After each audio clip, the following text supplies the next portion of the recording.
Okay, so welcome back, Elaine, to the second part of today's session. We're going to be covering our text reading for today, which is section 8 of chapter 17. Come on, then. Which is titled The Conditions of Peace. So let me share my screen with you.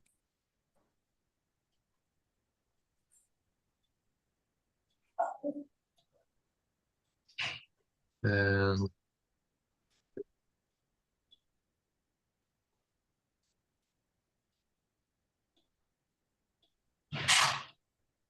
you there, Elaine? Yes, I'm here. Yeah.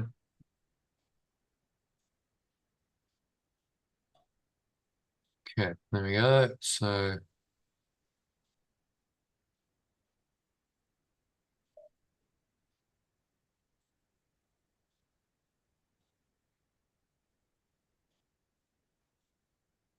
the conditions of peace.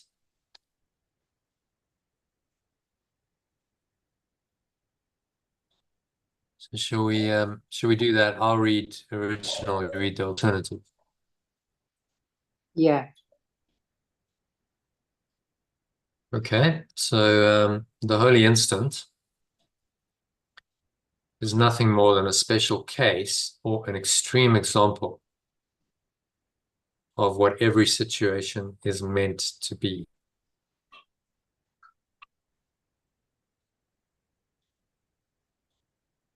If you read the alternative. Yeah. The wholly aware moment is nothing more than a special case or an extreme example of what every situation is meant to be. The meaning that the Holy Spirit's purpose has given it is also given to every situation. The meaning that the remembrance of perfect love's purpose has given it is also given to every situation. It calls forth just the same suspension of faithlessness, withheld and left unused, that faith might answer to the call of truth. It calls forth just the same suspension of faithfulness, withheld and left unused, so that faith can answer to the call of truth. The holy instant is the shining example, a clear and unequivocal demonstration of the meaning of every relationship and every situation, seen as a whole. The wholly aware moment is the shining example, the clear and unequivocal demonstration of the meaning of every relationship and every situation.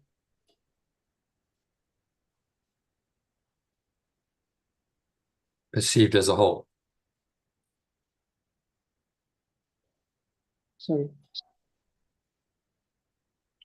Just the last few Perceived words as there. a whole. Yeah, perceived as a whole. Sorry. Faith has accepted every aspect of the situation, and faithlessness has not forced any exclusion on it. When I am wholly aware in the moment, faith has accepted every true aspect of the situation, and faithlessness has not excluded anything that is true. Yeah, it's a bit of reinterpretation. That faith has accepted every aspect of the situation. What is meaning is basically every true aspect, every true perception. There's many aspects of situations that can be false. So I just clarified that every true aspect of the situation, and faithlessness has not excluded anything that is true. Okay, number 6, it is a situation of perfect peace, simply because you have let it be what it is.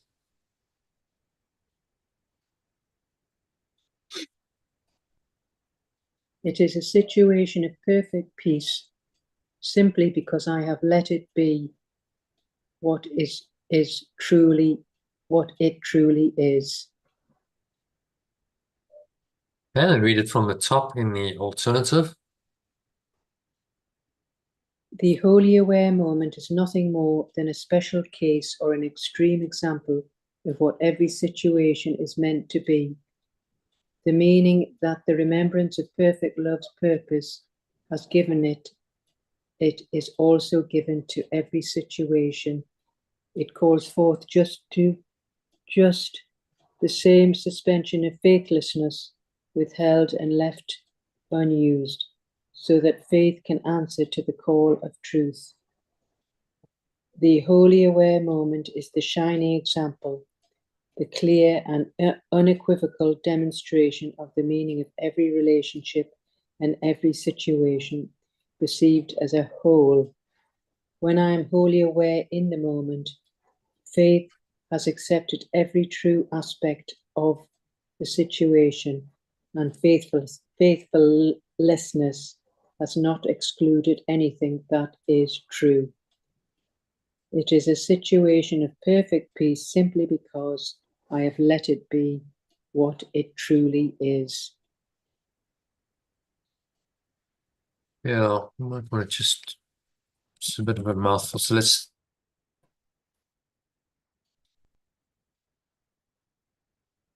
say lack of faith.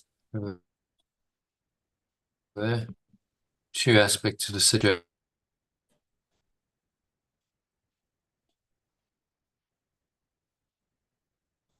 Perfect peace simply because I've let it be what it truly is. So what's he saying in this one? It's just about the wholly aware moment.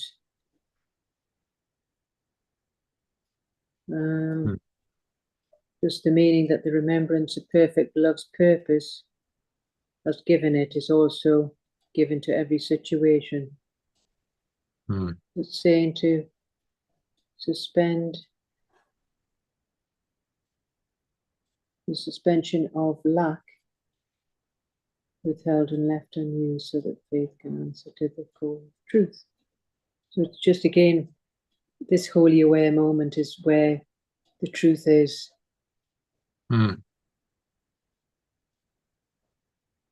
It's a situation of perfect peace because we've let it be what is truly what it's supposed to be. It's a shining. So there's this awareness that comes through that underlies every relationship and every situation, and that shines through in the wholly aware moment when I'm fully present. Yeah, this is the now, power of now, Eckhart Tolle calls it. I'm in the now, and this awareness is present in my awareness, and that is what the wholly aware moment means. I'm wholly aware of the truth at the same time I can perceive, but I'm rooted in this deeper awareness, and from that awareness comes peace, simply because I've let it be what it truly is. So what every situation truly is either love, and it's directly pointing to loving awareness, or it's a cry for love.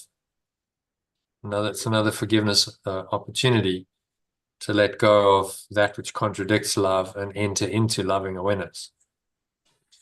And the holy aware moment is just staying aware that this is always the case. So it's either true awareness or it's a cry for true awareness. Those are the only two types of situations we encounter in this world. Okay, so a nice introduction to this conditions of peace. Let's go on to second paragraph. Are you happy to do that? Any questions about the first one? No, that's clear. The wholly aware moment is where it all is, the truth. Being in the now. If you're in the now, and your attention is being directed by this, your true awareness, then you're in the flow, you're in the now, the Holy Spirit's guiding you, and you're living the happy dream. And there's a situation of perfect peace because you know that this underlying awareness is always there and everything's okay in that awareness. It's nothing really amiss. It's only when we lose this awareness and we go, let our attention go wandering into the thorny kind of byways and pathways of this world that we get lost. So stay in this moment and stay in the now. This is where you'll find everything you're really looking for. Okay, so this simple courtesy is all the Holy Spirit asks of you. This simple courtesy is all the remembrance of perfect love asks from me. Let truth be what it is. I let truth be what it is. So I must let truth be what it is. It's a kind of a command there. Do not intrude upon it. Do not attack it. Do not interrupt its coming. I will not intrude upon it, attack it, and interrupt its coming. Let it encompass every situation and bring you peace. I let it encompass every situation and bring me peace. Not even faith is asked of you, for truth asks nothing. Not even faith is asked of me, for truth asks nothing. Let it enter, and it will call forth and secure for you the faith you when I let need it for peace. When I let it enter, it will call forth and secure for me the faith I need for peace.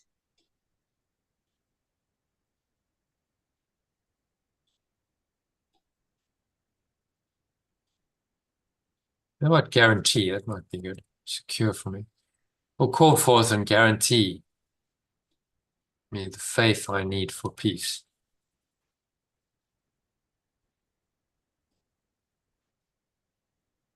But rise you not. Read again. Oh, yeah. But rise you not against it, for against your opposition it cannot come. But I will not oppose it, for it cannot come against my opposition. From the top. Yeah. This simple courtesy is all the remembrance of perfect love asks from me. I must let truth be what it is. I will not intrude upon it, attack it, and interrupt its coming. I let it encompass every situation and bring me peace. Not even faith is asked of me, for truth asks nothing. When I let it enter, it will call forth and guarantee me the faith I need for peace. But I will not oppose it, for it cannot come into my awareness if I oppose it. So it's just asking a bit of courtesy from this remembrance of perfect love.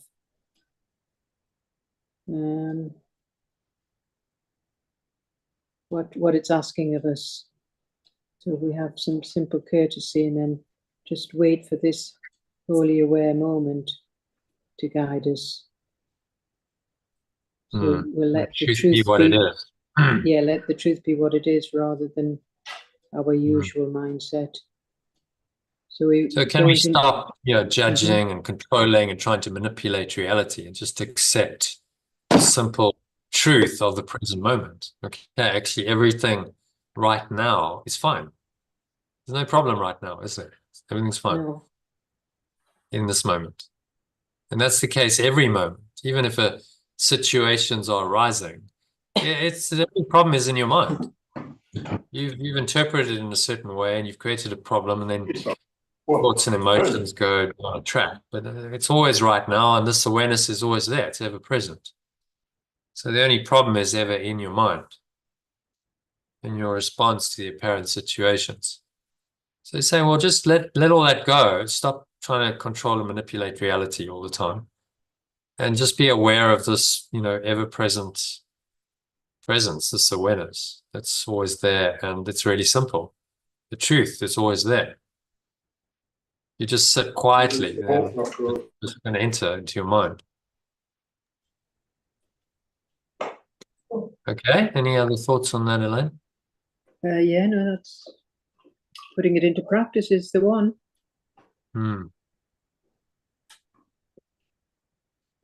Okay, so let's go to number 3 then. Would you not want to make a holy instant of every situation? Would I not want to enter the wholly aware moment in every situation?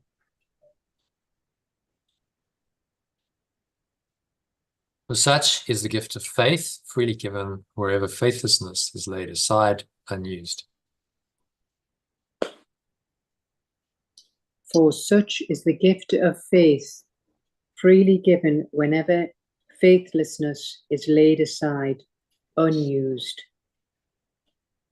Say wherever I let go of faithlessness,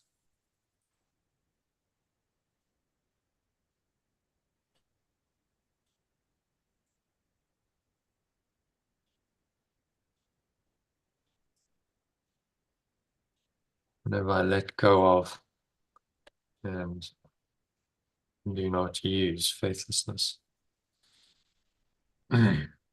So he's saying that this faithlessness has it's got a seeming reality. It's got a seeming solution for us. So I use faithlessness whenever I try and solve problems on my own. And I don't ask for guidance and say, okay, well, I'll handle this. The ego says, I'll handle this problem. That's using faithlessness. And look at the results of that. You've seen your friend, backwards and forwards. That's just one example. It's like faithlessness. Well, you're trying to solve your problems with a lack of faith in the truth. Yeah. Faithlessness is no faith in the truth. And then you're condemned to forever seek a solution in an illusion with means that don't work. Illusions don't work. But that's all you can perceive because that's all you allow yourself to perceive. That's faithlessness. Saying don't use that faithlessness against the truth, because we do. We think we can control our lives and manipulate them and get what we think we want. And it's only I think finally when we see that that's not the case, that it's doomed to failure. Maybe because of many failures and disappointments, that we wake up and go, well, it's never going to work. So just stop doing it. Yeah, round and round. Round and around, you're on a hamster wheel and you go round and round, you're doing the same thing over and over again, getting the same frustrating results.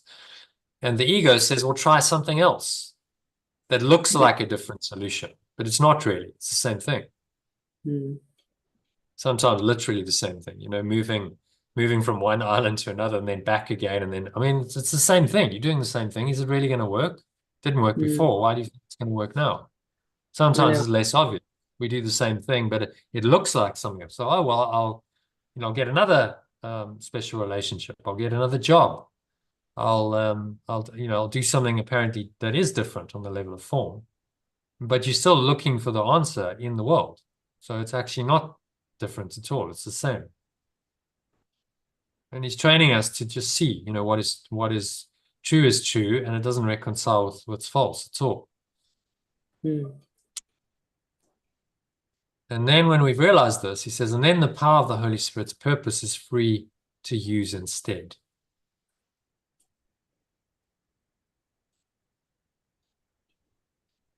And let's change that around. And then I am free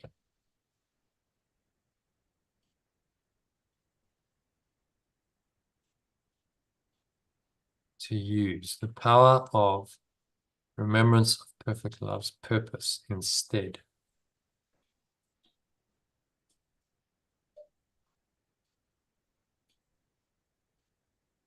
You want to read that one? Oh, which number is that? Sorry, number 3, isn't it? Number 3, Elaine. And then I'm free Yeah. to Oh, use yeah. the power. Sorry. Yeah. And then I am free to use the power of the remembrance of perfect love's purpose instead. This power instantly transforms all situations into one sure and continuous means for establishing his purpose and demonstrating its reality. The power instantly transforms all situations into one sure, continuous means for establishing its purpose and demonstrating its reality.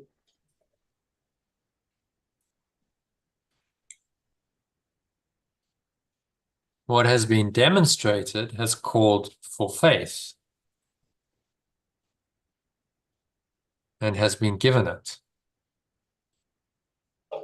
What has been demonstrated has called for faith and has been given faith.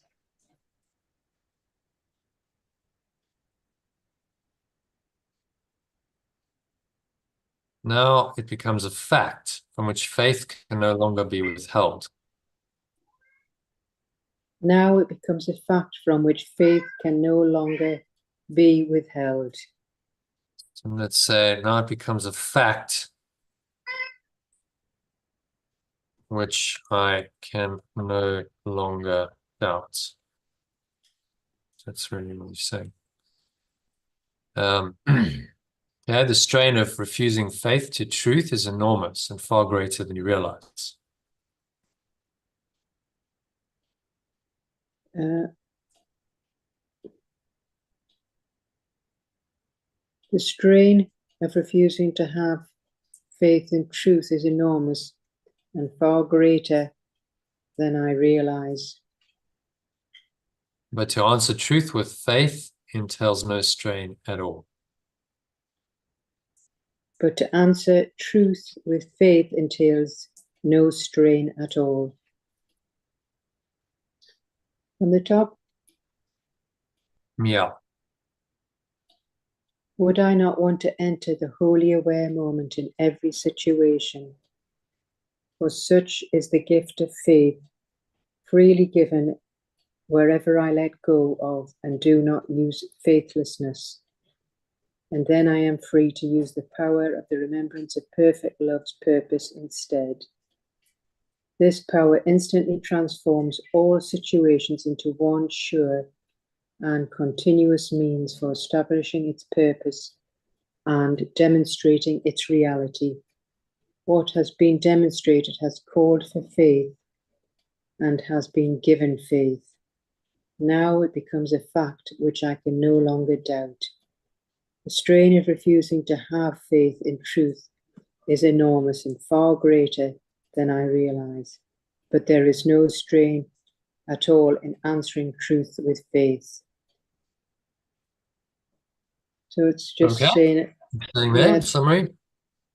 Well, it's just saying, why are we holding back for this wholly aware moment in every situation, and to have faith and to let go and be free to use this power of remembrance, love for all purposes, because it'll instantly transform all situations in a continuous means of establishing purpose and demonstrating its reality. And the restraint of refusing. Let's not make exceptions, he's saying. Yeah, because otherwise. So the idea is full transfer of training is giving your life completely, every aspect of your life, over to the Holy Spirit and saying, okay, I'm not in charge anymore. I'm not, trying to control anything. So for instance, your situation with your two friends, when you get anxious about it, that's faithlessness. You're not trusting in the Holy Spirit in that instance to handle it. You're trusting in your own strength, and of course it makes you nervous because your own strength is weak. It does. Yes. Can't really cope. Yes. That's true. It's true. And so then, you the effects of faithless out, and you're feeling inadequate and a bit overwhelmed, and you're not able to cope. Whereas you can just go, well, I'll give it all to spirit, everything. Okay, Yeah. well, show me. They come, and obviously, it's a lesson for me. It's meant to happen. And if I should meet them, then the Holy Spirit will be there with me Guide and me. Yeah, help me, exactly. will help me to react and respond appropriately. So why am I Yeah. nervous? True. So, no, that's that's the faithful attitude to say, God is with me wherever I go. This remembrance of perfect love is with me wherever I go. I can never really be separate from it unless I choose to separate myself from it in my own mind. But it's my own fundamental nature and awareness that's always there. So in every situation, it goes with me. And if I know that, then I have this deep faith and trust in life. Everything's going to be okay. It's true. It is true that actually I do, I've experienced that when you're nervous and anxious, it just goes round and round and round and come up. Whereas if you let that go and just let the holy wear a moment, it does come up with an answer. Yeah. A loving answer, though, not a another attack. It's a loving answer. What is the correct thing? Yes, I have experienced that. Yeah. So, this works if we try it out, but we'll only know if we're willing to suspend our faithlessness and stop going to the ego for advice. Yeah. Saying you've got to cut that habit out. You've got to stop consulting it and listening to its voice for advice and guidance, because that's faithlessness. You're using another thought system to try and solve your problems, and they're not going to solve your problems because the ego is the problem. It's only going to perpetuate the problem that is the ego being a separate self. Of course, it doesn't tell you that. It tells you it's going to solve all your problems. Follow me. A bit like think of a drug peddler. He even uses that word traffic in grievances. The drug peddler says, oh, have a bit of this. It's going to solve all your problems. You'll bliss out. This is the ticket. And people believe it. Someone believes it and says, oh, okay, I'll try that. But it's a deception. It's not going to work. It's temporary. They want to suck you in to actually more problems. That's going to create a whole lot of new set of problems for your life if you get addicted to a drug. Because now you've got this habit, and you've got to feed the habit. You've got to make money, and these guys get nasty if you don't pay them, and then you might start pushing drugs to fund your habit. I mean, it's just a mess. You're getting yourself into a whole horrible mess, and you've just listened to the ego trying to solve your problem, which was, I'm not feeling happy. Why does anyone do something like that? Because they're not feeling happy in the moment. The ego says, oh, the answer is in, outside of you. The answer is in a substance in this case. Or, same thing applies for a special relationship, or for another job, or for whatever you think is going to make you happier. And that's all faithlessness. When you listen to the ego, that's what he means by this thought system of faithlessness. Instead, let it all go. So the answer is not outside of me. The answer is already within me. And I just need to let go of, all of the attachments to this world and all of, the ego's devices, and find that the truth is here now. I can access that, and I can feel that sense of peace and happiness that I yearn for, and I can experience it right now. Then I don't need to seek it anymore. It's because I realize it's here now. And then I answer the truth. There's no strain at all in answering truth with faith. So I can be faithful to the now, to this holy aware moment. And because it's always the holy aware moment. The now is the now. It's always been that. It's the one thing that's never going to change. All right, so happy with number 3. Let's go on to number 4. So to you who have acknowledged the call of your Redeemer, the strain of not responding to his call seems to be greater than before. To I, who have acknowledged the call of my awakener, The strain of not responding to its call seems to be greater than before. Should that be me or I? To me. To me. Well, it should be me. Yeah. I have acknowledged. Who would be I? To me, who have acknowledged? So I have acknowledged. Yeah. So it's to me. Sorry, to me who have acknowledged.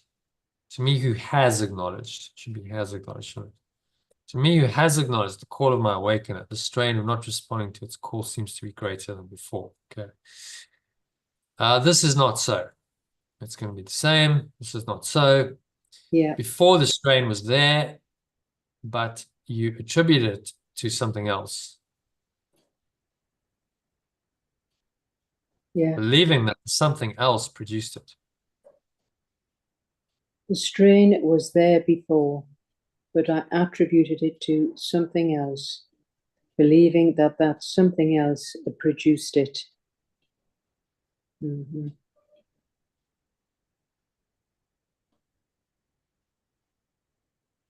This was never true. This was never true. But what the, quote, something else produced was sorrow and depression, sickness and pain, darkness and dim imaginings of terror, cold fantasies of fear, and fiery dreams of hell. But what this something else produced was sorrow, depression, sickness, pain, negative awareness, dim imaginings of terror, cold fantasies of fear, and fiery dreams of victimhood and suffering. Yeah, not nice. It's stick stuff. He's giving us the giving it straight, telling us what the ego, this other awareness, there's something else. It's not just, oh well, that doesn't really matter. I've got another awareness. It's all okay. No, I mean, look at what it does. Look at the horror of it, the sorrow, the pain, the depression. I mean, he's just listing, all of the downsides of the ego here very clearly for us in one sentence. So we're not confused as to whether this is something we should be entertaining or not. It's true. It's true. And it was nothing but the intolerable strain of refusing to give faith to truth and see its evident reality.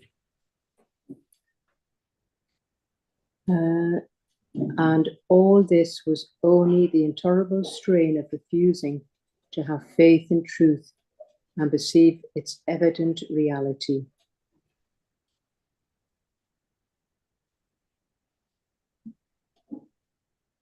Okay, and then read it from the top in the alternative. Right.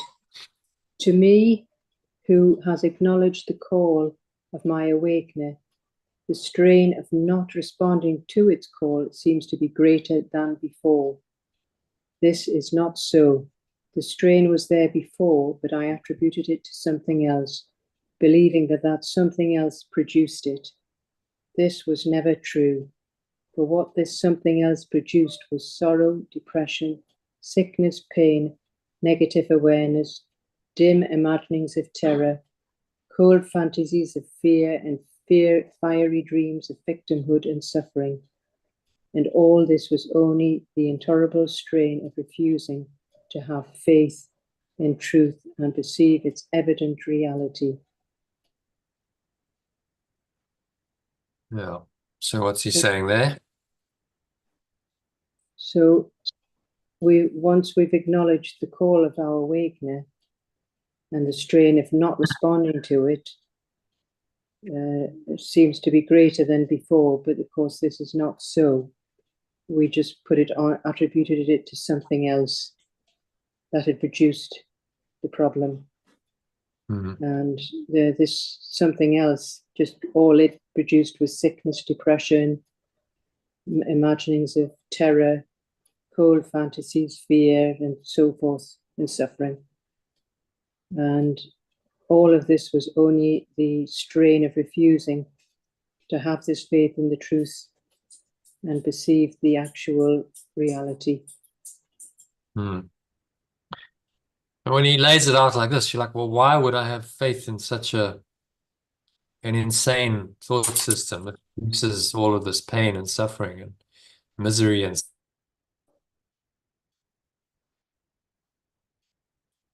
sickness and death? And faith in truth that's actually self-evident.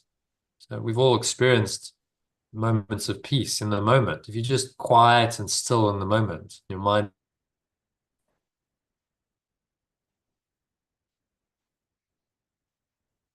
is quiet, you're a deeper peace of what goes on in this world. All of this was only the intolerable strain of refusing to have faith in truth and perceive its evident reality. So all of this is just, these are symptoms of the resistance to truth. The consequences of resisting the truth are awful if you look at them clearly. So why would you carry on doing that? But he has to make them explicit so that we stop doing it. If it's if he's mollycoddling us and saying, well, the ego's okay. I've heard teachers saying, oh, the ego's all right as long as you don't identify with it, but you can kind of still have it. Well, you can't. If you still have it in your mind, then by definition you're identifying with it, and it's sabotaging your awareness of truth. So this is a very clear, this is the nature of the non-dual teaching, that it's one or the other. You can't have truth and illusion. You must choose between them. And it has to be a very clear-cut choice. There's no fudging it. Oh, well, I have a little bit of truth here, a little bit of illusion there, and I'll mix them into some kind of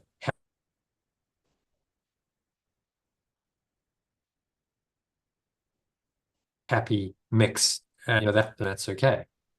Well, no, because the one brings love, peace, joy, happiness, and eternal bliss, and the other produces depression, sorrow, sickness, pain, negative awareness in all its forms, terror, cold fantasies of fear, and dreams of victimhood and suffering. Well, how do you reconcile them?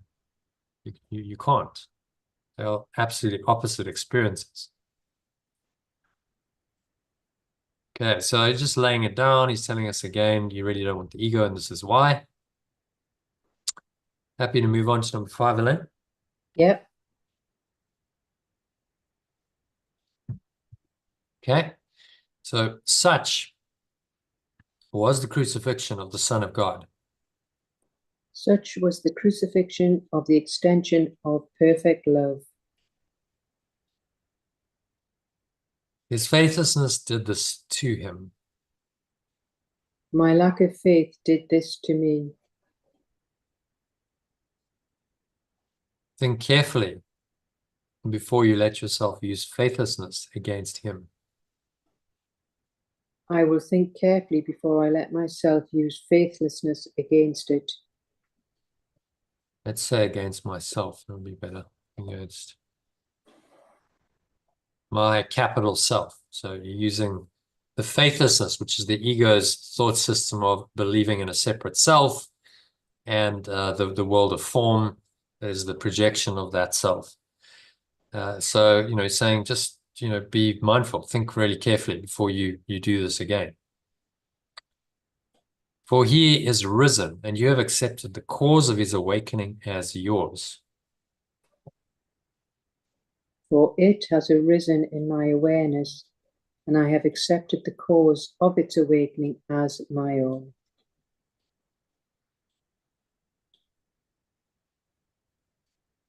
Put a capital there. Capital awareness.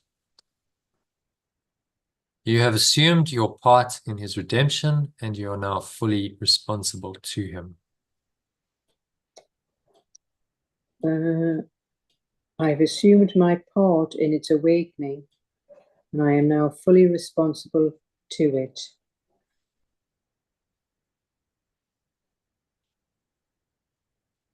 Yeah, fail him not now, for it has been given you to realize what your lack of faith in him must mean to you. I will not fail it now, for I should realize by now that my lack of faith in it must mean to me. Yeah, so before I should have realize, shall we say. Given you to realize, for I should now realize. I'm not that I should now realize. Or I should realize by now. Should realize by now. What my lack of faith in it must mean for me. His salvation is your only purpose. Its awakening is my only purpose. Yeah, we're talking about the self. So let's make it my capital self. My self's awakening is my only purpose.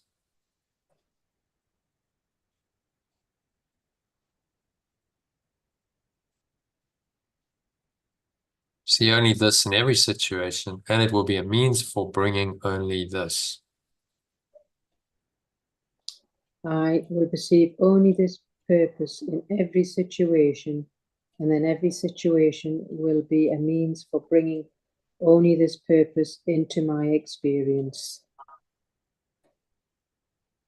And from the top in the alternative, such was the crucifixion of the extension of perfect love. My lack of faith did this to me. I will think carefully before I let myself use faithlessness against myself, for it has arisen in my awareness, and I have accepted the cause of its awakening as my own. I've assumed my part in its awakening, and I am now fully responsible to it. I will not fail it now, for I should realize by now what my lack of faith in it must mean for me. My self's awakening is my only purpose. I will perceive only this purpose in every situation, and then every situation will be a means for bringing only this purpose into my experience. yeah, So it's just talking about our lack of faith and this awareness against this true awareness.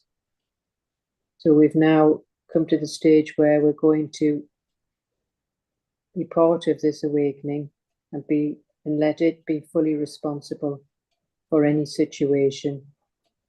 And we won't fail it now. We just let it lead the way as we realize what our lack of faith has done to us. So our awakening to our true self is our only purpose. And that means imagine, if you really hold to that, and you see how that would transform everything. So let's take your situation with your two friends. Mm. Oh, what's my only purpose in this? Is it to make my separate self more comfortable, to make it safe, to avoid any discomfort? No, my only purpose in the situation is to realize who I am, who I really am, which is invulnerable, unmoved, unshaken by any of this. Okay, that's the only purpose of any situation. And from that perspective, then your response is clear. Well, I'm not going to fear. I'm not going to go into the past, the future. I'm just going to stay in this clean, clear awareness right now, and trust that if and when I should meet them again, that this same awareness, the same self, will guide me in that moment. Yeah. Very That's simple. yeah. I don't have It to do is. anything else. I just have to stay in this awareness, and if I can do it now, then why can't I do it when I meet them? Of course I can. It's the same awareness. It's there. I just got to trust. Faith is trusting that it's there, number one, and that I can do this. I can unite my awareness with that awareness. I can go there. I can find that, and I can stay in that. Mm-hmm. Yeah. So you learn to trust yourself, and then you become invulnerable. You're the rock. A good example of this, when Yeshua was really under pressure, he had many instances with the Pharisees and the Sadducees testing him. But there was that story of that adulteress, which I've used before, where it was really pretty intense. They brought her before him, and they said, the law of Moses said that this woman who's been caught in the act of adultery. I mean, quite how the mind boggles how they did that, but anyway, they apparently had. So we've got evidence that she sinned against the laws of Moses, and that therefore, according to the law of Moses, she deserves to be stoned. What do you say, teacher? What do you say, Rabbi? What should happen to her? So they're hoping, that he'll either say, well, yes, according to the law of Moses, she should be stoned, she gets stoned to death, or he'll defy the law of Moses, and they'll say, well, you're defying the law of Moses, you're going to be stoned to death. So pretty like fraught situation. But because he's completely in his power, he goes, okay, I'm just going to pause. He writes something in the sand. It's recorded. Well, we don't know what he wrote. Maybe he's just scribbling. He's just giving himself time, I think, to like, okay, so let's just ask for guidance. There was a moment of, okay, let's just check in. Let's ask for guidance. And then, he stands up and he says, let he who has never sinned cast the first stone. Beautiful one-line response to defuse the whole situation. But, he could do that because he was in his power. He was connected to source. And so he was able to handle these extremely, difficult situations with that kind of composure and calm and aplomb. Well, yes. And he said, well, that power is available to you too. It wasn't unique to me. I wasn't something special.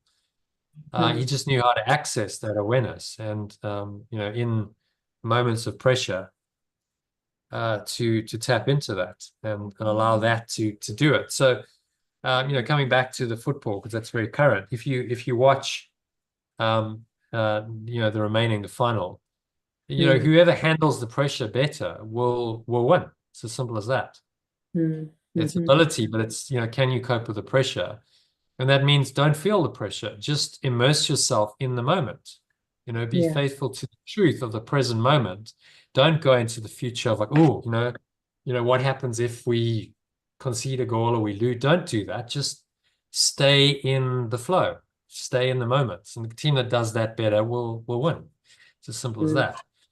But precisely because they're not worrying about the outcome, that will secure the outcome.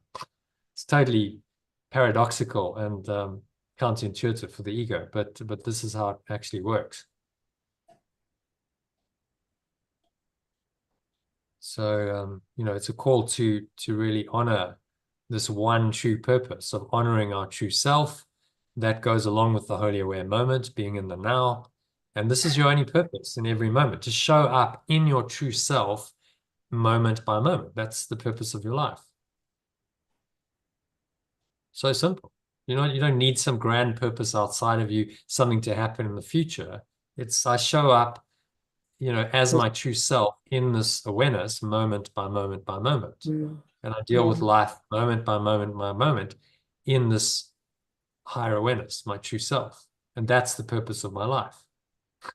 If I can do that, then what unfolds will be high quality awareness, high quality action. Results come from that. And the various, results kind of happen in this flowing state. But again, you're not attached to them. They happen, they show up, and they're just a confirmation of the self that you are. You go, well, yeah, this works. I can see the results. But I'm not attached to the outcome at all because I'm just in the moment by moment. I'm in the moment with my true self in this holy instant or holy aware moment. And this is the very essence of all the great spiritual teachings. Be in the now. Just be there as your true self, your true awareness in the now. Be aware of that and stay there. And your only job is really to stay there. That's the purpose of your life. That's the whole meaning and purpose. You don't need to seek for some other grander purpose. That's it. And if you stay in that state, then whatever you do, you carry your awareness with you. God goes with you wherever you go, and it takes on a divine quality. And as we saw with Yeshua and other masters like him, that everything they do has this very beneficent and highly kind of functional. It just works. And you're like, how does it work? It's because they're sourced, they're rooted in their true presence, and they've given faith to that, and they've ignored the ego. They're able to let the ego go and not let that come in. Imagine if Yeshua had feared and he'd gone, oh my God, this is serious. I could die here. She could die. and he started freaking out in his mind in that example. He wouldn't have been able to come up with that beautiful response that diffused it.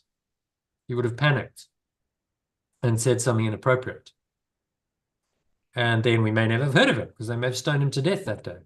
You know, that's how that's how it goes. You know, so each moment he makes that choice in higher awareness, that creates the whole everything that we now know. That single moment could have been the end of him. You know what I mean? But in that moment, he chose spirit, and the spirit guided him through, and showed him a way out of that difficult situation, to the eventual crucifixion, which was planned. He knew he was doing it. He'd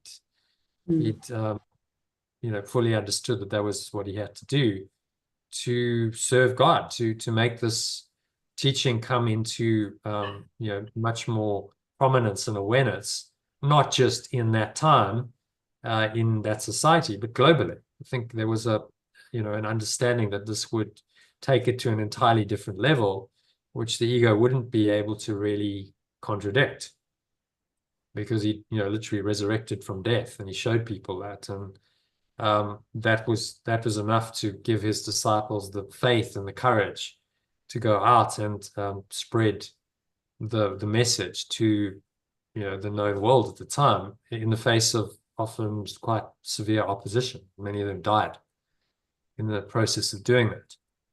But he had to be the example. Okay, I've done it. I've laid my life down on the line. So can you. Huge respect. You just got to go, wow. That's just like, it's another level of dedication to the truth, isn't it?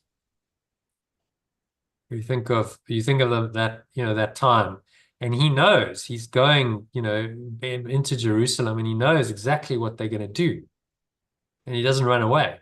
It's like, okay, well, come, bring it on, do it, because I know that ultimately I can resurrect, but I just have to go through the crucifixion first,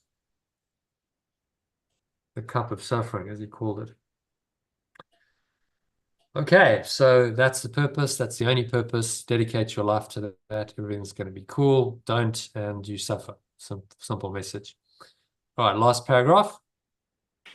When you accepted truth as the goal for your relationship, you became a giver of peace as surely as your source gave peace to you. When I accepted truth as the goal for my relationship, I became a giver of peace as surely as my source gives peace to me. Well, the goal of peace cannot be accepted apart from its conditions, and you had faith in it. For no one accepts what he does not believe is real. For the goal of peace cannot be accepted apart from its cause, and I must have had faith in it, for no one accepts what they do not believe is real.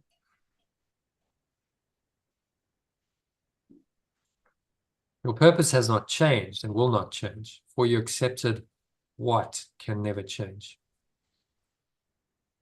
My purpose has not changed, and it will not change, for I accepted what I can never change. Yeah, what can never change. I'm not capitalized what, because that's the truth. So the truth never changes. It's only our perception of truth that changes. And nothing that it needs to be forever changeless can you now withhold from it. And I cannot withhold anything that it needs to be forever changeless from it now.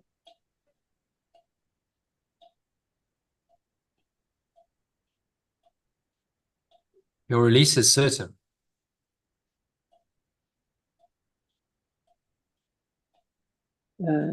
My release is certain. Give as you have received. I give as I have received. And demonstrate that you have risen far beyond any situation that could hold you back and keep you separate from him whose call you answered. And demonstrate that I have risen far beyond any situation that could hold me back and keep me separate from perfect love's call that I have answered. From the top. Yeah. When I accepted truth as the goal for my relationship, I became a giver of peace, as surely as my source gives peace to me. For the goal of peace cannot be accepted apart from its cause, and I must have had faith in it, for no one accepts what they do not believe is real.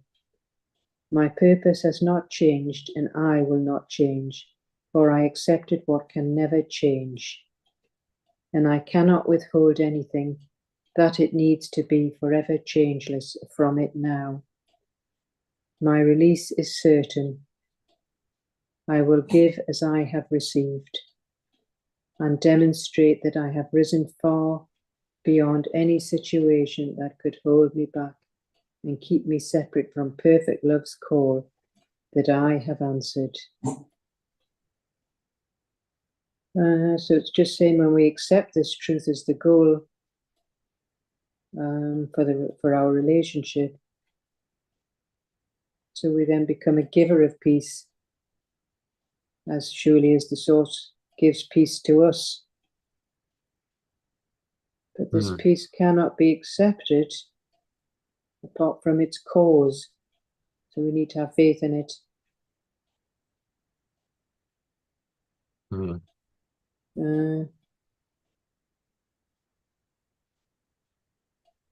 So that's our purpose. It is To indeed. accept.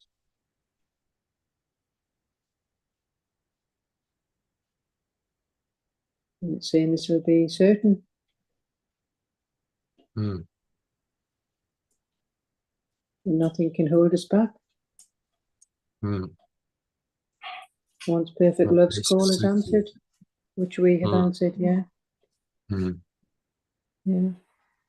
I will give as I have received. So a call to faith, the call to follow our true purpose, just to be in the moment, as our true self, moment by moment. And that purpose will never change.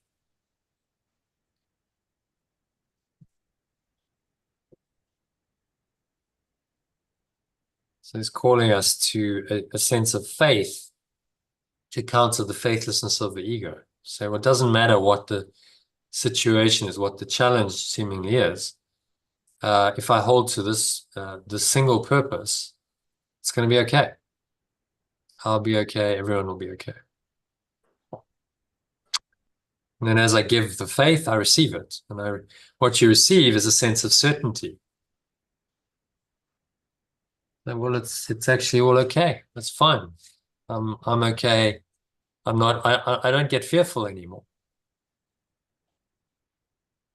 There's no need to. There's just the truth, and the truth is always with me, and there's always a way. And I honor the truth in every moment. And if you live this, then you become, the awakened Christ, living in the world, the light of the world. Demonstrating, as he did, that I've risen far beyond any situation that could hold me back and keep me separate from perfect love's call, which I have answered.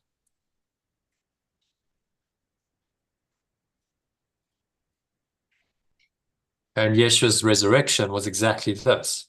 He's risen far beyond any situation, right? They want to kill him, crucify him, put his body in a tomb. It's like, well, none of that's really going to work, guys, because I'm going to come back. I'm going to resurrect, and I'll just blow that stone away. And none of these limitations can touch me anymore. And he demonstrated that so clearly to his disciples, that they were filled with the faith to counter the ego's faithlessness, to go out and spread the news, spread the gospel. Amazing story, really, but a demonstration. I think the beauty of having had a person like Yeshua who lived this so purely and truly is that we've got the demonstration in this world of how that looks. Without that, it would be too abstract. We'd be like, well, we don't really understand because no one's demonstrated this in practice in this world, living as a seeming human being. Well, we now have the demonstration of that, a very high level demonstration. And he's the way, the truth, and the life, because he's the role model. You can follow his way, certain that, if you do, you'll get the same, you'll have the same kinds of results. Miraculous healing, ultimate resurrection from death into eternal life, transforming the world profoundly by bringing, hope to millions and millions of people of a better life, a better reality beyond the egos. Okay, so let's read the summary. Just read it paragraph by paragraph. Stop at each paragraph, give a little summary for a minute or so of what it is, and then yeah, so we'll do one paragraph each. That works well. Seems to sink in better. Okay. All right. Do you want to start? Okay. The wholly aware moment exemplifies what every situation is meant to be, revealing the true purpose the remembrance of perfect love has given it. It requires the suspension of faithlessness, allowing faith to embrace the truth.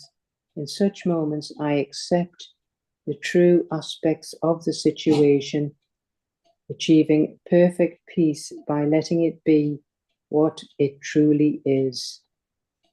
It's just saying about this wholly aware moment, that we stay true to it in every situation, and then it will be revealed of its peace, its perfect peace, by just being, letting the truth come in. What it truly is. So peace and truth go hand in hand. If you want peace, you have to give your mind to truth. The conditions of peace, that's the title, is the truth. The truth, putting your awareness on truth moment by moment, is the condition for peace to arise. Okay, so I'll read the next one. Remembrance of perfect love asks me to let truth be, without intrusion or attack, allowing it to encompass every situation and bring me peace. Truth requires nothing from me but my acceptance, securing the faith I need for peace. By not opposing it, I allow it to transform all situations, establishing its purpose and demonstrating its reality. Okay, thoughts on that, Elaine? I was just, the remembrance of perfect love is just asking us to let this truth be without any intrusion, or just let it be and let the peace just come in. And just accept it. This is what it means to surrender. Surrender to God. It's I just accept it. I'm not going to resist it and oppose it and have my own ideas anymore. I'm going to accept the simple truth, moment by moment, by being fully present, fully aware in the now, and drop all of the ego's, nonsense, all of the thoughts and emotions that come in to sabotage that whole awareness.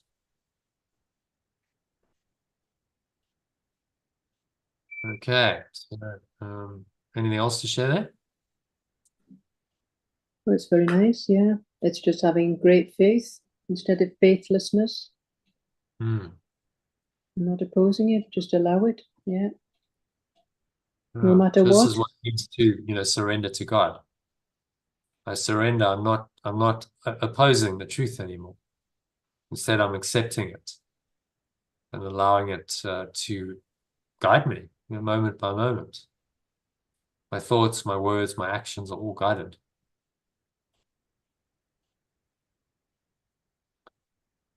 Okay, so next one is yours, entering the holy aware moment. Entering the wholly aware moment in every situation is desirable, as it is the gift of faith given when I set faithlessness aside. This transformation used the power of the remembrance of perfect love's purpose to establish its reality continuously. Answering truth with faith involved no strain, unlike the enormous strain of refusing faith. So it's just saying to enter this wholly aware moment in every situation. And the transformation uses the power of the remembrance of perfect love's purpose to establish its reality, and that's continuously. Unlike the enormous strain of refusing this faith, answering truth with faith involves no strain at all. And this is the flow state he's talking about. When you're in a flow state, there's no strain. It just happens. It's effortless effort. You might be doing things, saying things, but there's no sense of effort. It just kind of happens. There's no strain at all. The strain comes from your own attempt to try and maintain control. And then you get stressed and worried, and then that resistance is we experience as a strain. But if you really let go and just trust in the moment, there's no strain at all. It just happens. Everything just unfolds effortlessly. Even challenges are just dealt with. Well, there's no problem here.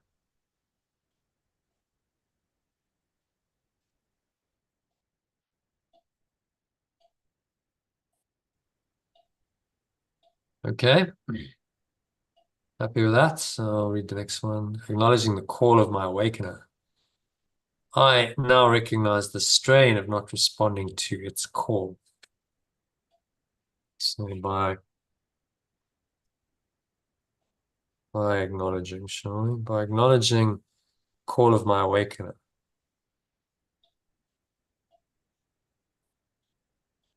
No. By accepting the call of my awakener. I now recognize the strain of not responding to its call. Previously, I misattributed the strain to other causes, resulting in sorrow, depression, and other forms of suffering. These were the results of refusing to have faith in truth. So I think, it's the world that's causing me all these problems. Various slings and arrows of outrageous fortunes, Shakespeare would call them. But actually, these were just the results of refusing to have faith in the truth.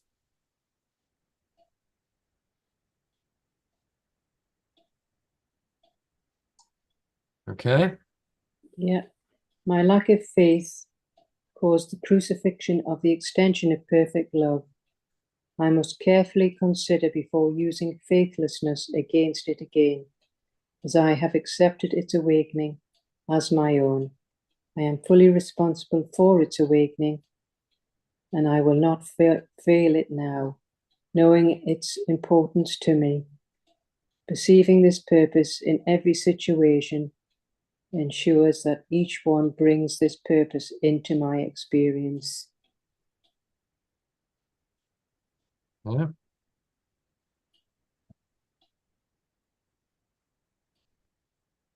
What's he saying there? Well, it's just saying about our lack of faith has caused the crucifixion. So we have to carefully consider whether we want to continue with this faithlessness against it, because we are fully responsible for our own awakening. And it's very, well, and knowing its importance to us. So seeing this purpose in every situation ensures that each one brings this purpose into our experience through our belief in our true self, the truth. This is how we awaken. So having this lack of faith and being the faithlessness is constantly going against us. Yeah. So saying, that your problems are caused by lack of faith. Don't be under the illusion that it's caused by external circumstances, events, people, it's it's all your lack of faith in the truth, because you're responding to those triggers incorrectly. You believe in the ego. Your response is inappropriate.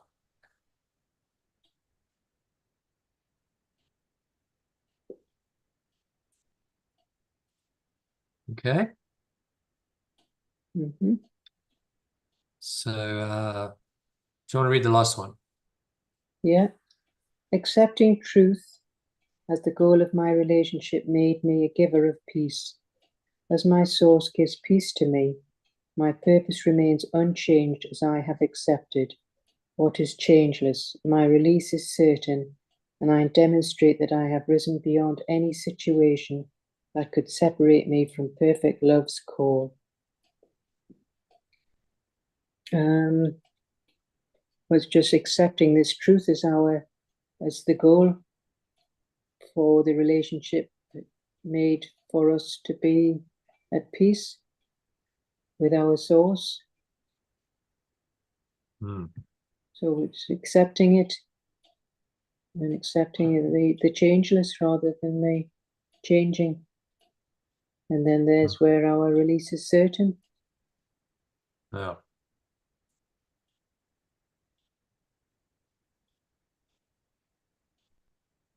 Exactly. And that's the rock. He talks about building your house on the rock rather than the sand. It's the rock of truth that never changes. That's always there, that you can always rely on. Otherwise, where do you go? As he says, the winds come and the rains blow. That's the adversities, inevitable adversities of life. Where do you go if you don't have the rock? Your house crumbles. Because it's based on the foundation of illusions. Okay, and then just a key message, one paragraph. Read that. I must keep my awareness in the now to allow truth to direct my thoughts, words, and actions. If my awareness is only in the now, there will be no strain, and I won't even need to have faith in truth, because my experience of truth will simply be there. All sense of strain, pain, and suffering that I have ever experienced is really a result of my resistance to accepting the truth. Now I accept the one unchanging truth of perfect love as my only purpose and goal in life. And in so doing, I know I will experience genuine peace and give peace to everyone with whom I will now be healed relationships. With whom I will now be in. Whom I will now be in. Healed relationships. Healed relationships. Yeah. Yeah. So your take on that, just overall summary of the lesson. Was just saying, just to continually get back to this awareness and be in the now and allow the truth to direct our thoughts and words. And in this now, there'll be no strain, and will lead us to peace. And through this peace, we will then extend it to our relationships, which will then be healed. So it's, yeah. No, it does sound absolutely wonderful. But it's funny how even mine at legal came in there and just said, there was one girl, one of Sally's members on the group, which I'd gone on, and I'd sort of put this to her, and she'd said, oh, well, one girl who was doing the Course in Miracles, she followed it and she died. And I thought, oh, that's awful. I remember that when I was saying, no, just, she said, oh, she followed the truth, but she died. And I thought, well, that wasn't very, very nice to say something like that. I think she was supposed to be taking chemo, but she hadn't. She decided to follow the truth. This is what this member, we were sort of grouped up. And it seems that sort of hit a chord. I'm thinking, that's a funny thing to say when you're on this awakening. It's just a defense, it's because, so the truth can't be true because she died anyway. But maybe she died in a state of peace. She was just letting go of the body and going, well, I'm not Yeah, she's just ready. really She didn't want bothered to go through about, chemo. yeah, I'm not bothered about, maintaining the body and its existence, because the truth is eternal. It's beyond the body. So I'll Mm. gratefully let go of the body and accept, that I am spirit. I'm pure formless awareness beyond the body. And maybe she did that, in which case it Yeah. was all. So those words you just said there, you can see that's just come from your awakening in true self, whereas the lady that was also on the road to awakening must have been coming from her ego, but obviously it just sort of hit a chord with me, and I thought, that's a strange Mm, thing to say when you're on an awakening course. mm. Yeah, So it's well, it's resistance, isn't it? It's like, oh yeah, no, the truth doesn't work. But she's judging it from the ego's perspective. She's going, oh well, you know, she died anyway. So that obviously it didn't work because the body died. Well, yeah, could have that doesn't done mean with the anything. The chemo as body's not well, real. but it could have done with the Yes. chemo. So it doesn't. Yeah, it Well, her just body wasn't. was going to die anyway at some point, whether the chemo prolonged her life or not. Yeah, it was just I found it a strange thing to say, You're going to die especially. anyway. So why not just accept it? And I was like, what for? No Mm, point to it. yes, so she was obviously ready to let go. Yeah, yeah, maybe there was some resistance. Who knows? I don't know the lady, but if she was practicing the course truly, then yeah, it would have been very helpful Mm, for her yeah. to be able to maybe make that decision. Okay, well, what am I trying to preserve the body for? Why am I going through chemo? And I mean, look at all the pain and the suffering that people Mm, go through. My dad is having, it's not chemo, it's some anti-cancer treatment, and it just knocks him. Every time mm, happens. He's getting whacked. I'm like, well, what's the point? You might maybe preserve his life for a little bit longer, but maybe not. And what's mm, the quality of that life? yeah. He's just yeah, it's making him go gaga, and he doesn't know where he is, and incontinence, and I'm just like, what a horrible Mm, way to end your life. So just leave him. yeah. Let it go, leave it be, let him, take his natural path to as peaceful and as comfortable a way as possible Mm, to the inevitable death of the body. Why are we trying to preserve the body? no, that makes Doesn't make sense. any sense. If you're a scientific materialist, as most doctors are, the medical system comes out of that paradigm, then you think, well, the body is it. Yeah, your consciousness is tied to the body. When the body dies, your brain dies, and you die, and that's it. End of. That's the paradigm. Well, then you're going to preserve the body at all costs, aren't you? Because that's all you have. That's life. Mm, which is very So it sad comes think out of like that. a faulty paradigm of reality. So you're Mm, like, well, the body is just a temporary vehicle. Well, once the vehicle is basically ready for the scrap heap, yeah, yes, if you yes. want to frame it in analogous It's terms to a been vehicle. true, yes. You're Ready giving it for as the it scrap is. heap. Okay, well, scrap it then. Why are you holding on to it? Just let it go. Scrap That's the true. vehicle. It's No, that it's had makes its much more use. It's sense. had Makes a yeah. makes a lot more sense here But the than all this. driver is not the vehicle. The driver doesn't get scrapped. The driver just steps out of the vehicle, and the driver continues eternally. Mm, That's mm, your true self. It can never die. Just the vehicle is going to go. But it's just an error, a misidentification mm, of yourself with the vehicle. That's the problem. mm, And then you attach to the vehicle and you hold on to it for dear life because you think, well, I only have life in the body and in this world. Well, that's just a complete misperception. mm. There's So no, the they truth don't becomes really increasingly know. Yeah. important as you get older.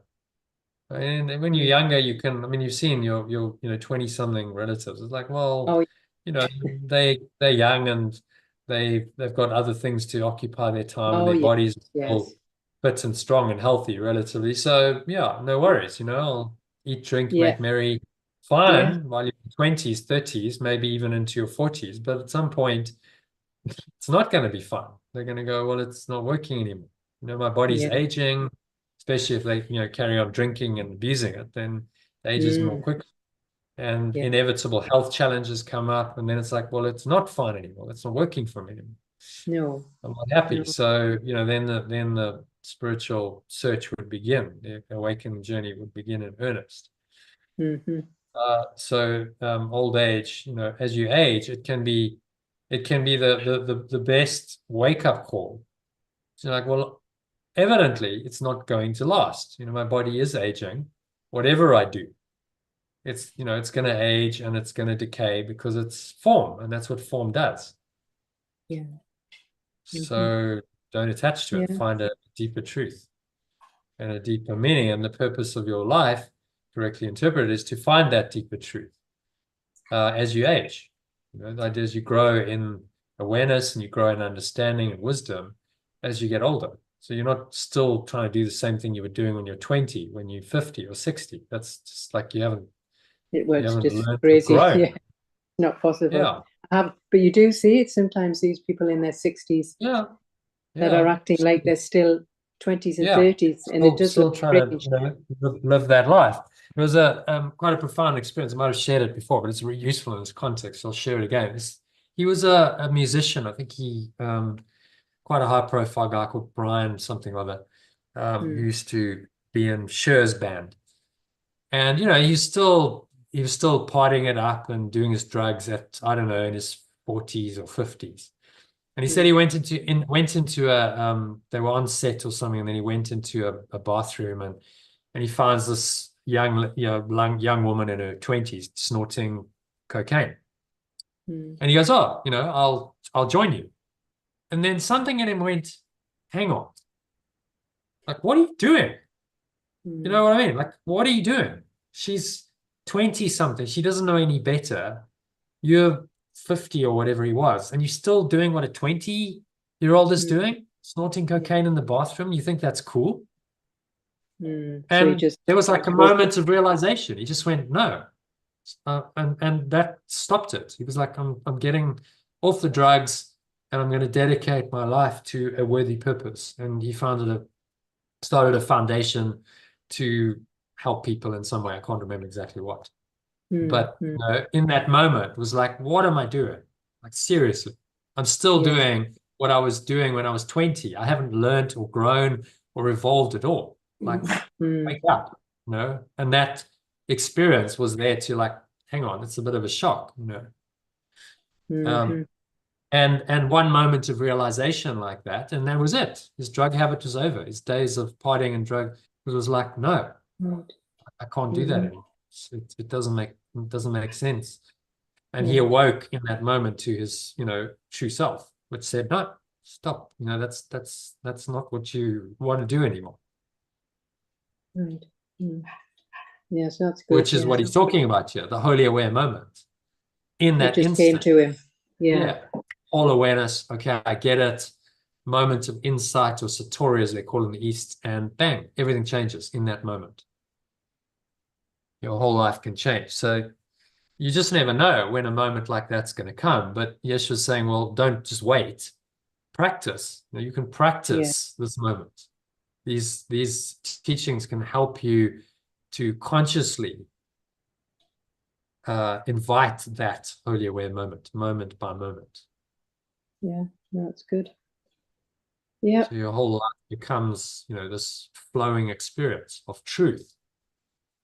He said it beautifully at some stage. He said, this is a life dedicated to exploring the truth, something like that in another part of the text.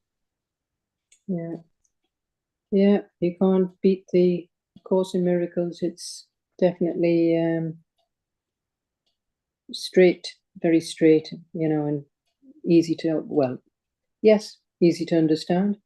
Well, you make it Yeah, easy well, to hopefully, this process, this unpacks it, doesn't it? I think when we go to this depth and you really talk about it and you do the translations and it's like it becomes simple. That's the whole point of the program, is to make, what can be an obscure truth. Many people read the original the text. big blue book, and it's very daunting. And they read it you could read this section, 6 paragraphs. You could read it in 5 minutes. even quicker. If you speed read, you could read it in 2 minutes. But are you going to understand it? Probably not. Go through one ear and out the other, yes. So So, it's got to really it's good resonate common. deep. People read it and they go, no, I don't really, it's words, but it's not really landing. I'm not really getting much out of it. Going deep, yeah. You need to get it so that it really. Whereas if you study it like this, and we're reading it, and then you summarize each paragraph, and it's like, okay, it starts to make sense. It starts to come together, and you start to see that it's the same truth that he's teaching throughout the whole course. It's a very simple course because there's one truth, and there's one way to the truth. The only way is forgiveness. He's saying you've got to let go of your ego and this alternative awareness. That's the only way to realize the truth. And so, very simple truth, very simple practice to become aware of the truth. And the whole course is dedicated to helping you to learn that truth and to let go of what blocks the truth, the blocks to the awareness of love's presence. Okay, that's not complicated. It's not difficult. Just just starting to understand the simplicity of it beyond the complexity is the art of it. So yeah, I hope these sessions do that. That's the point. And Oh, they're very helpful. YouTube, Yeah. I put them free on YouTube because it's designed to make what can Yeah, seemingly be complex very simple. Yeah, it's very helpful. Thank you. Excuse me. Yeah, well, thank the Holy Spirit. It's your own desire for truth that then manifests in your life as these situations and these sessions and the program. You called it in. You wanted it. You called it forth. That's exactly what it's saying. Yeah, and you continue to show up every day, which is great. Otherwise, this program wouldn't happen because no one else is really showing up in any so it's meant to be way. meant to be. Yeah. Moment by moment. So shall we leave it there, Len? Oh yes. All good. If you want to join tomorrow, I don't mind. I think you've done 3 sessions, but yesterday was a very short one. It was only an hour, so you can join tomorrow afternoon. No, I've only done 2. I've only done 2 this week. Oh, really? Okay. Yeah. Isn't I? Tuesday. Oh. Right. Tuesday, Tuesday, Wednesday, Thursday. Oh, did I? Oh, yes. Oh, yes. Sorry. Yeah, Yes, I do apologize. Yeah. Yeah, sorry, I do apologize. Yesterday was quick. Yesterday was 1 hour. No. Yeah, sorry, I do apologize. You're right. We'll do a quick session tomorrow. At 2. I have to start it. I've got a call with my family, which is quite important to talk about my dad. So if we could do it at 2:30.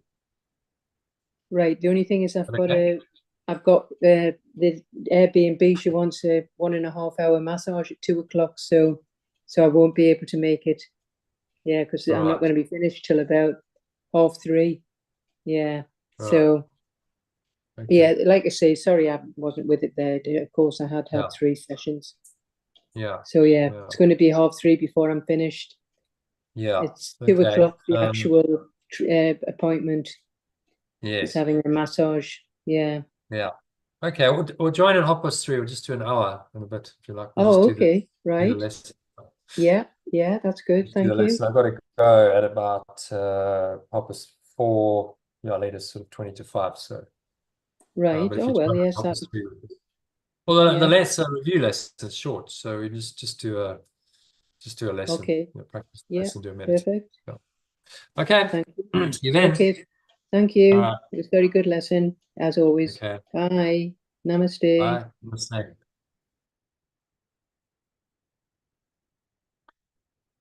Okay. So that's a wrap for today. Thank you to Elaine for joining, making the session possible. And more than just a monologue, if you enjoyed the session, then head over to lifepool.com. You can see that's spelt in the background. Just had it in a .com on the end of that. You'll be able to subscribe to receive a daily inspirational quote, which I shared in another live session, and some teaching around that, and a lesson from A Course in Miracles. You'll also get notifications via Telegram whenever I go live, so you can join these live calls as well. All freely available at lifebolt.com. You just need to have Telegram, the Telegram app on your phone or tablet, and put it in your full name and mobile number, including the country code.